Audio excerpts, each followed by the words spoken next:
Hello, people of YouTube. It's Deepak here, and welcome to DCS World 2.9.10 and Airgis Simulation's Mirage F1EE module. Welcome to Tutorial 10, Defensive Systems. The Mirage F1EE has three different defensive systems, two of them built in, and one of them that it can carry in the form of a pod. We have the ALE40 chaff and flare dispenser. It's a fairly simple integrated flare and chaff dispensing system built into the aircraft. You can carry up to 60 chaff and 30 flares, although not all at the same time. There are various combinations that you can do. Looking at the armament display here in the mission editor, as you can see, chaff, we can carry 0, 30, or 60, but if we carry the maximum 60 chaff, we cannot carry any flares. A more common loadout would be to carry 15 flares and 30 chaff, but I can also increase the flares to 30, and that would then mean that we have no chaff at all.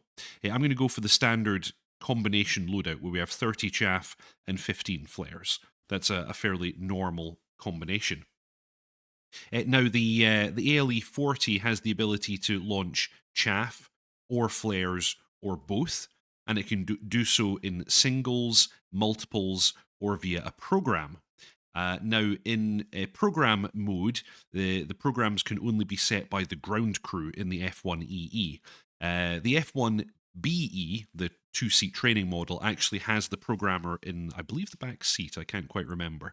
But in the EE model, the programmer is only accessible by the ground crew. So in the mission editor, we have to go to the additional tab here, and we can choose chaff burst count, chaff burst interval, count of salvos, interval of salvos, and then you can also do burst count and interval for the flares as well. So we can adjust this just now in here. Be aware that we can't adjust it once we're in the aircraft. So let's see. Let's do 2 in a burst, 0.1 apart, and then let's do 2 salvos, and we'll make them 3 seconds apart just for fun. That'll be our program. And then for the flares, let's do 2 flares 3 seconds apart. That's probably fine. And then these other settings have nothing to do with it. Also note that in the F1EE you can have the modern ALR300 RWR or the BF RWR. We're only going to cover the ALR300 today because that's the standard equipment in the F1EE. And that brings us nicely on to the ALR300 V2, which is the radar warning receiver fitted to this version of the aircraft. It'll be pretty familiar to everyone who's flown Western aircraft. It looks pretty much the same, and it mostly operates the same with some small differences. So we'll cover that once we're in the cockpit. One thing to note is that it has voice alerts associated with it, and you want to go into the special options and choose which language you would like those in. For the purposes of this tutorial, I have chosen English, but if you have other settings, be aware that the voice alerts that you get will be different based on the language you have selected. And then lastly, and it is actually installed on this aircraft right now, the Barax ECM pod. Now it can be installed in the left or the right outer wing station. It's a kind of old school ECM pod. It has very, very minimalist controls in the cockpit. The control panel for it is only installed in the event that you have the pod installed, and we'll see that in the central part of the cockpit. Controls are very minimal. It really only has buttons for like powering it on, enabling it for a mission, and running tests. So there's not really very much to it. But we'll cover that as well once we're in the cockpit. So rejoin me in just a moment once we're in the air, and I'll demonstrate the use of these defensive systems. Okay, you rejoin me in the cockpit of the F1EE just now, and first let's cover the ALE40 chaff and flare dispenser. So controls for this system are mounted to the left-hand side of the gun sight right here. This is the panel, and I'll go through the controls. We have the selector at the very top where we can choose to dispense only chaff, only flares, or in the middle position you will dispense both with each push.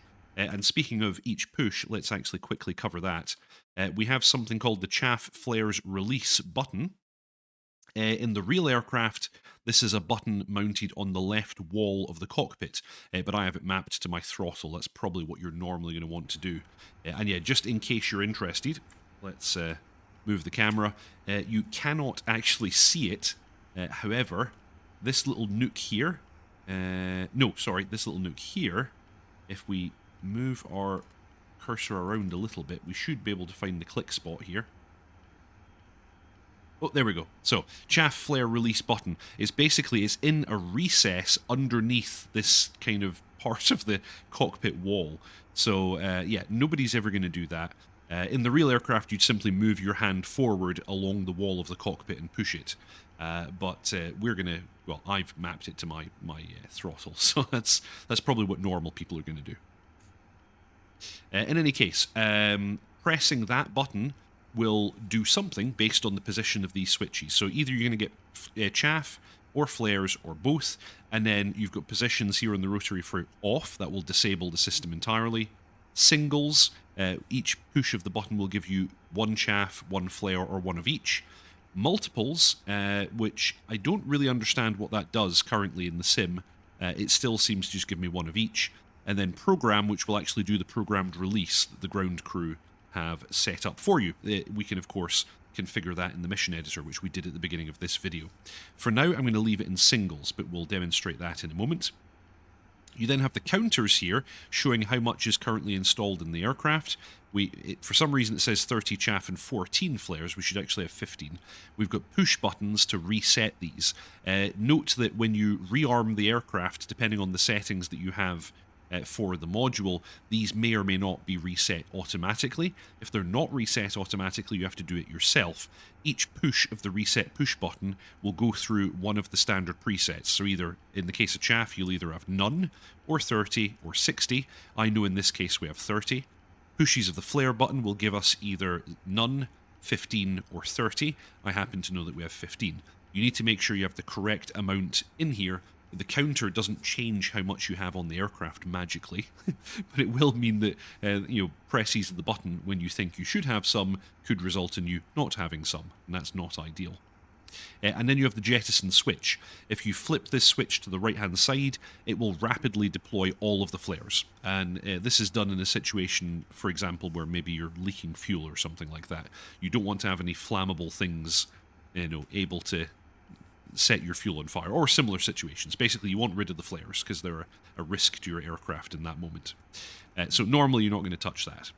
So I've currently got it in both. If we go to the external view, let's tap that button, and there you go, one chaff, one flare. I've dispensed one of each, and you'll see the counters for both have gone down by 1. So that's exactly what we expect. So anyway, for the purposes of the next engagement, we are actually going to be going up against radar-guided systems. So I'm actually going to put this into chaff. I'm going to set it to program, and you'll see what that does a little bit later. Next, we're going to move on to the radar warning receiver. It of course has its display here, and it has a set of controls here just above the autopilot controls. However, importantly, you have a power switch for it as well. Down here, RWR. Make sure that that switch is forwards. You can see I've just turned it off. We've got no display and no lights on here. During your startup, make sure you turn that on. We will then get the display, and we'll get these switches illuminated. So the display of this system is quite simplistic. It's pretty much what you would expect.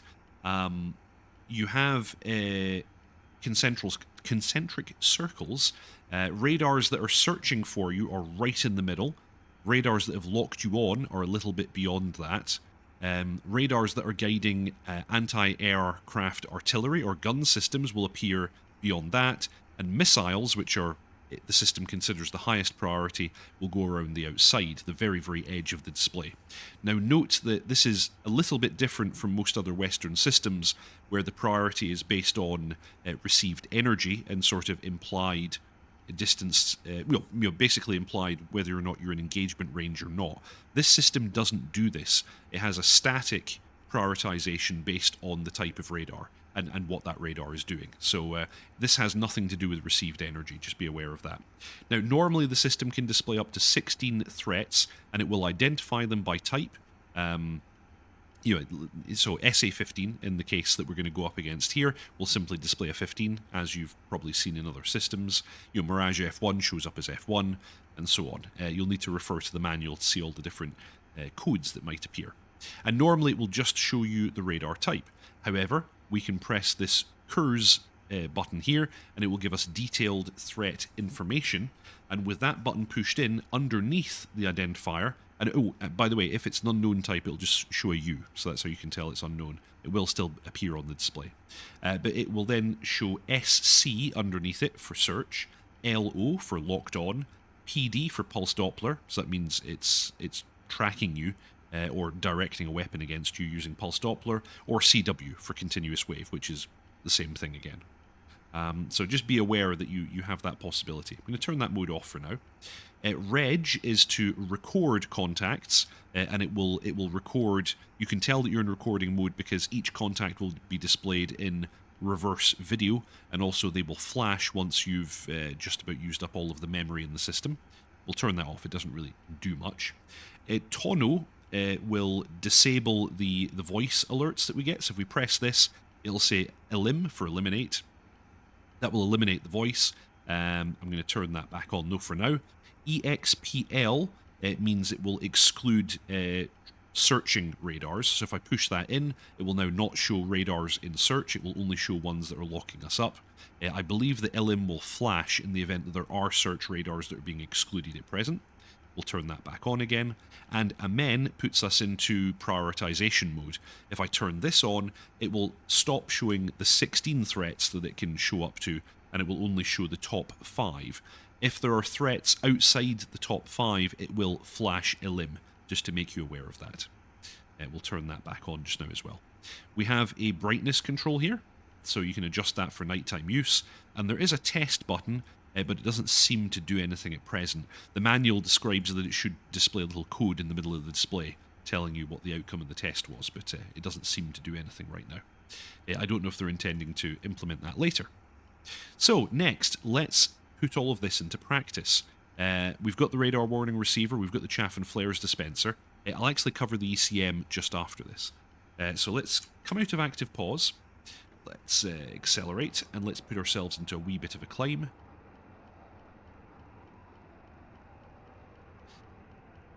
Oops, didn't mean to do that. Let's climb the aircraft a little bit. And we're going to fly towards an SA-15 system.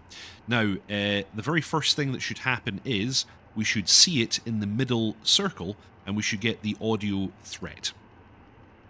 And that will warn us that there is a new radar emitter that has picked us up. And when that happens, I will pause so that you can take a little look at what that symbology looks like.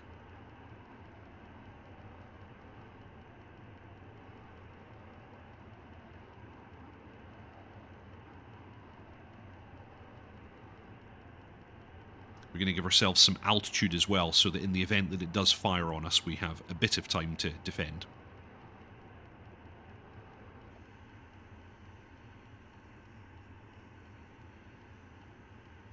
So it should be getting us any moment now. Some cloud in the way here as well, which is going to make defending the missile a little bit more complex. But anyway, I'm sure we'll manage.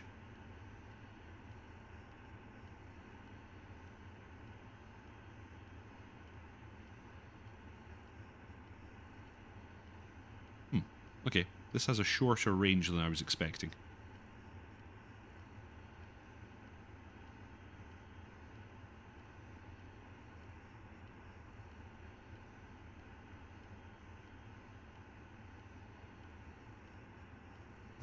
Let's come out the climb now.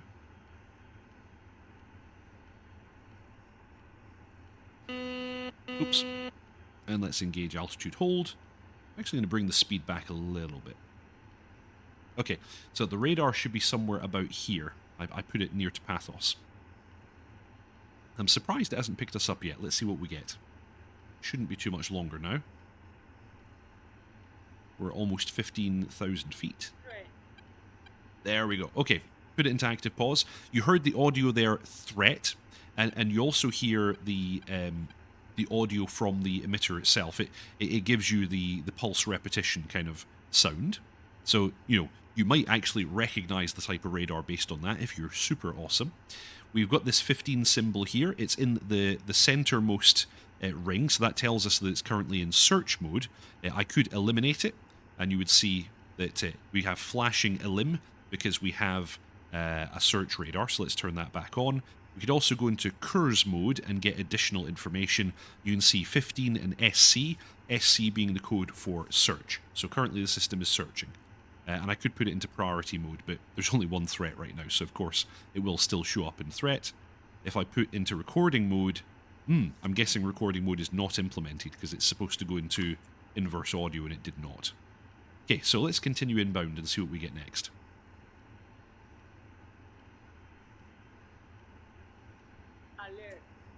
There we go. Okay, active pause again. You heard the threat audio alert. The system has now locked us, although it's not guiding a weapon yet, and it is now flashing. So it's moved outwards to let us know. Now, of course, once it actually fires a weapon, it will immediately jump to the outermost of these threat rings. Let's continue and see what it does when it fires, and I will then... You're going to see me attempt to defeat the missile. I will try and beam the radar emitter, and I will also hit the dispense switch and dump this chaff program that we have selected. Let's see if I can do this. Big laughs from everybody if I die.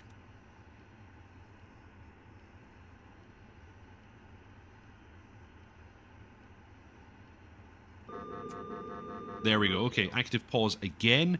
You heard the launch sound warning. We have CW for continuous wave, which means the system is guiding a weapon. Oh, I just realized I put it into active pause. I actually wanted to put it into pause. That was very foolish of me because the missile's been flying at us this whole time. Okay, that was very, very silly. I'm probably not going to survive this, but let's try. Okay, gonna brake, and I'm hitting the dispense switch.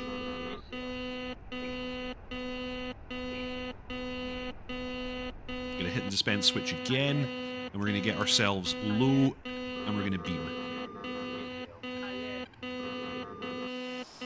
Let's see if we can do it.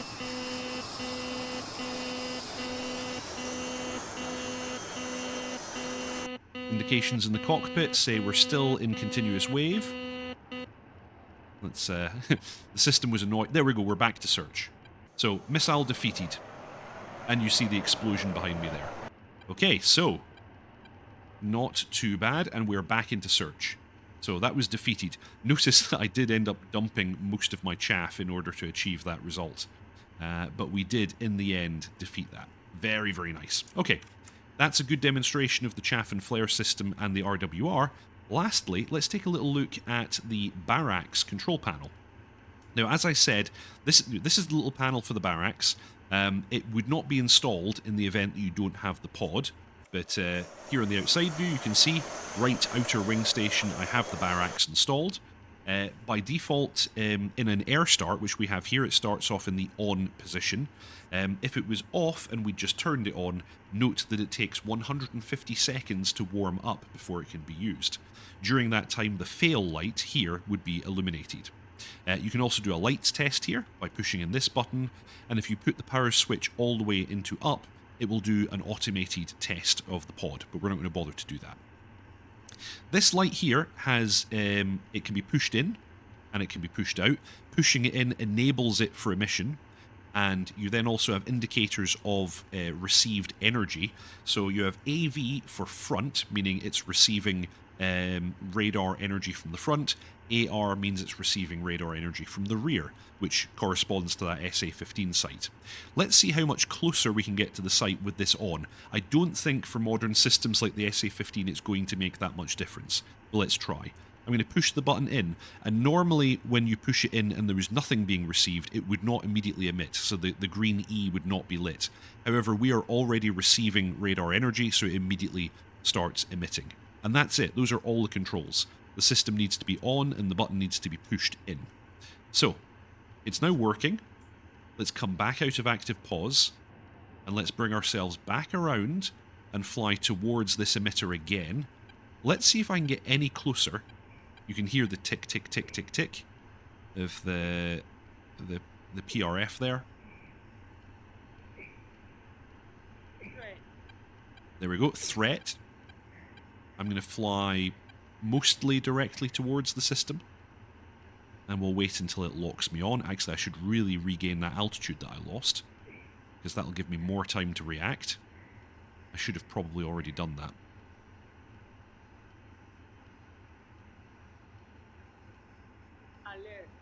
Alert. Okay, we've been locked up. I feel like we are already a bit closer than we were last time. So that may have actually worked using the radar jammer. At least a little.